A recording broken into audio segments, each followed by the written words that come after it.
Hey everyone, thanks for coming in and listening on what's happening in real estate this week. We got Conrad Zerini here with Remax Escarpment, Remax Niagara, and Brian Hogbin with Mission 35, and also myself. We got some stuff we're going to talk about, what we think about it, what if it's good or bad. The one thing that just came out in the news is that the Lower Mainland Real Estate Boards introduced disclosure form for multiple offer situation. I think, Conrad, I mean, like, everything. You're like an encyclopedia for real estate. I mean, I come to you all the time, and I mean, like, you've read it, you know it. Tell us about this. Well, it's I just spoke at a conference, Lower Mainland, in January, and these guys are pretty consumer centric. They're really deep into the industry, right? They're the first guys that come up with everything. It comes from Vancouver first, just like everything comes out of California first, and then it kind of spreads to the rest of the country. You know what? This one here, I think it's a smart idea. I think there's got to be a way that consumers feel more confident in the process. But in Ontario, we're going to that open offer process, so people are going to have that idea and know what's going on in terms of that. And today, if there was a multiple offer situation in Ontario, you can request, as a consumer, you can request that our licensing body, identifies all the offers. We have to send all the offers in, and that's done within like 48 hours.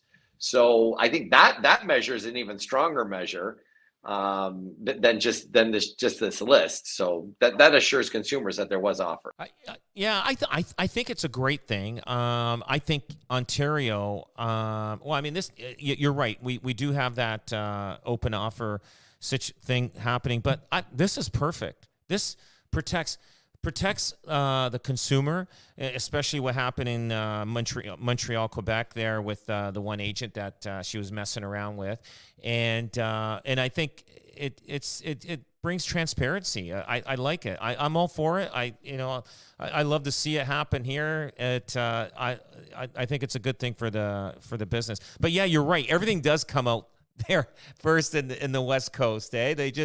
They're always, and you know what? They're like the guinea pigs, actually. They're like the guinea pigs of Canada when they're implementing something, say. And I think Ontario, they wait. They're usually the last ones that implement anything. They're just waiting to see different provinces, how, the good, the bad, and the ugly when it comes to any implementation of any kind of new systems that they want to put in with realtors. But yeah, the West is interesting because BC, all innovative stuff, and Alberta is all about, we don't, anti-Toronto. So anti-East side. So, and I know we're sidebarring here, but there's that MLS's, what is it called? Exclusives are going to be outlawed in Canada in January 1, right? So no coming soon then. Yeah, well, it's going to be, the timeline's going to be like, compressed, and there's some interesting things, and we're working on that from a legal standpoint. But anyway, in Alberta, I spoke to the head of the Alberta Real Estate Association. So Alberta's going to give out fines for people that do exclusive listings, and they're going to do the fine at $1 because they don't agree with that. So they're saying, you know what? We don't care what you guys in Toronto and British Columbia want. We're only going to fine people $1 and business as usual. That's it. So $1, that's it. So you only get fined once on one felony. So they get fined. They could still keep the exclusive or sign up there. It's like you can't get two parking tickets in the same spot. So that's it. Well, it's good. You know what? There's a lot of things happening. Anything else coming up the pipe in regards to changes with OREA or RICO or like. I think that TRESA, that trust in real estate, I think the timeline, we're still waiting for documents and things like that. I've seen, I've heard secondhand about some of the documents that consumer documents and things, but I haven't seen anything physical. They're gonna have to change around 90 documents. 90 Wow. Documents that OREA has have to be modified, and they have a timetable. I heard October 1st, so we'll see if they keep to that timetable. Right. Good so stuff. More to come. That's a lot of shows. No kidding. Like 6 episodes when we talk about that. No kidding. No kidding. Yeah. Well, we got this other thing happening here. Now, the government, the one thing the government hasn't figured out is to build more houses. Like they come up with so much bullshit They come up with these all different things. They're throwing money out the door. They're paying for hotels in Niagara Falls. Who knows? These hotel owners are they're rich already. They're getting super rich by all these people there. Now, the Dutch came out with this housing crisis idea. It was just proposed. I don't think it went through, but proposed, aimed to ban the rich from buying some homes buying some homes. So what it is here, it says, homeowners whose homes are worth 355,000 euros, which is about 517,000 Canadian, to be put their property on the market only to low and middle income earners. Well, guess what? If my house was the benchmark was 517,000, I'd be listing it at 518,000. Get that rich person buying my house. There'd be nothing below. The rich people will win still. You know what they just got to do? All these guys are trying to find a system. They're trying to find a system to make homes affordable. Now, if they were smart 50 years ago, they would have kept, said, keep building. They wouldn't have brought in this rent control in the 70s that caused a stoppage of developers building apartment buildings. Now they're giving incentives to guys to build these now, but it's going to take a long time. They're too late. We're bottlenecked, and yeah, bizarro. Yeah. You know what? The old days, I don't know if you remember this, Rob, but they used to do leased land. The government had leased land, so at least you eliminated the cost of land. Now, the funny thing is, the Ontario government sold all their lands, any surplus land, so they can't even go back to their coffers and look at that to give some relief. Construction costs. Globe and Mail is full of it today about construction costs and developers doing stuff out in Fort Erie to get it below that 900 a square foot for a high rise. So yeah, price point's important. But I don't know if you saw this, but the bizarro world. So the census is measuring how many people have vacant bedrooms, and they found out that 29% of single people and couples have extra bedrooms. Now, did you know the census was looking at this? And the worst thing is they have a censusmapper.ca where you can go on a map to see where there's more extra bedrooms. Are they thinking that they're going to tax these people with these extra bedrooms? Or are they going to say, you should be renting these extra bedrooms? Why do they want to know I have an extra bedroom in my house? Why? You know what? That is that you can rent it out. Rent out an extra bedroom. That's ridiculous. They're going to come after us for that. I'm telling you, they're going to come after us. But you know what? I just don't get it. Okay, builders, people are afraid to buy new homes because people don't like that uncertainty of what's it's going to take a year to or maybe 15 months to build a house, right? From the time. So people are like, I want something in the next 60, 90 days because I know what the interest rates are and everything else like that. I get it.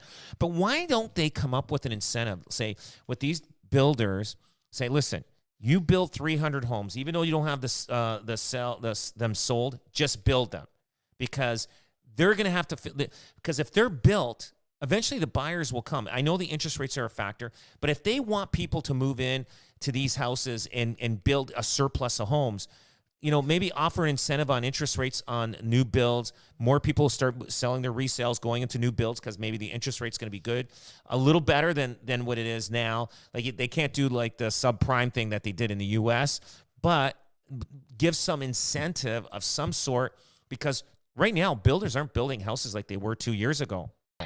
Yeah. We used to do a program with a new builder where they would offer an incentive to buy down the interest rate. So if the interest rate at the time was 5%, they would guarantee an interest rate of say 3.5% for the first 3 years, right? So basically they would pay the lender to buy down the rate.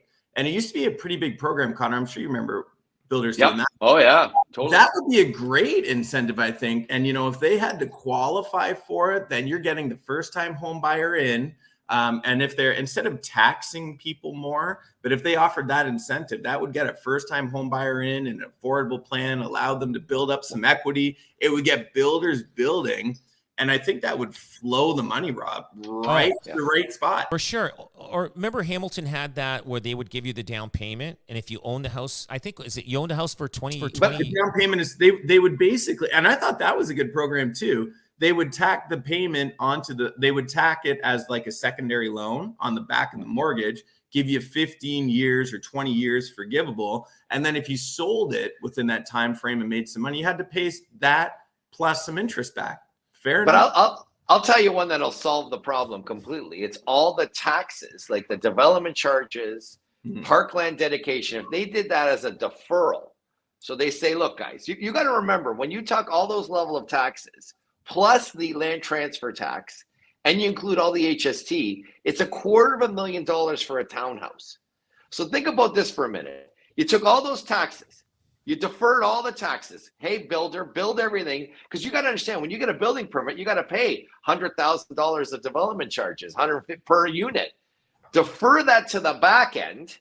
Let these guys build these houses, defer to the back end. And if it's a low-income person buying, they can keep that in a second mortgage, and I call it a market value mortgage, where when they go to sell, all those governments will gain in the appreciation. Or if it's somebody that's a regular income, they pay it out, and they pay it out at the end. So all that taxes are back ended. The problem is these builders got to come up with the money at the front end, and they whack the consumer. But if they did that, can you imagine? That's $250,000, $200,000 right there. People will be at 20% down like that.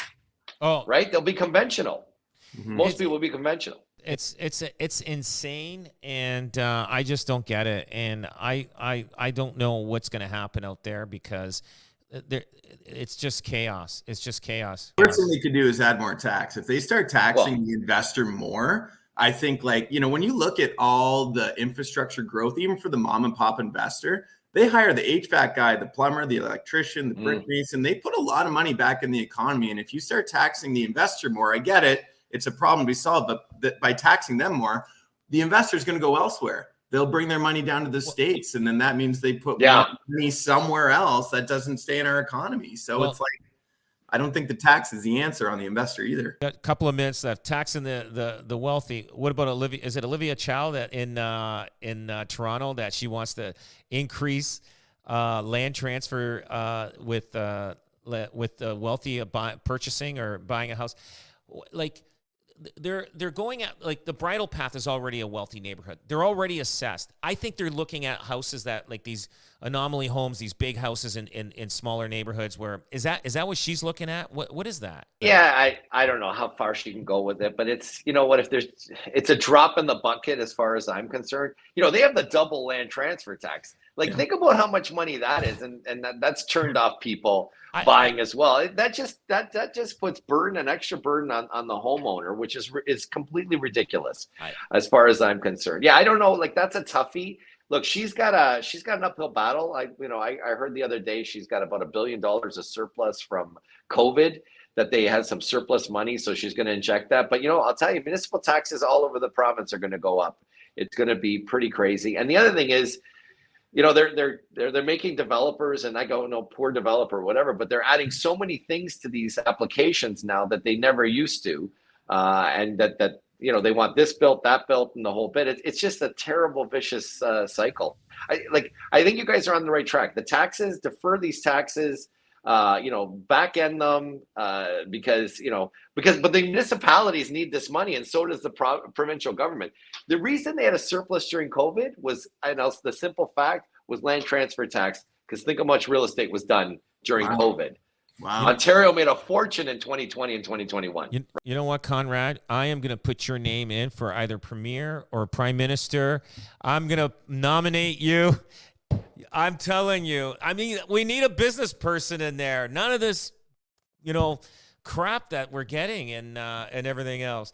But anyway, guys, listen, thanks for coming in, and everybody else, thanks for listening in. Follow and subscribe if you want to hear more. And we'll look forward to seeing and hearing from you guys next time. Thanks.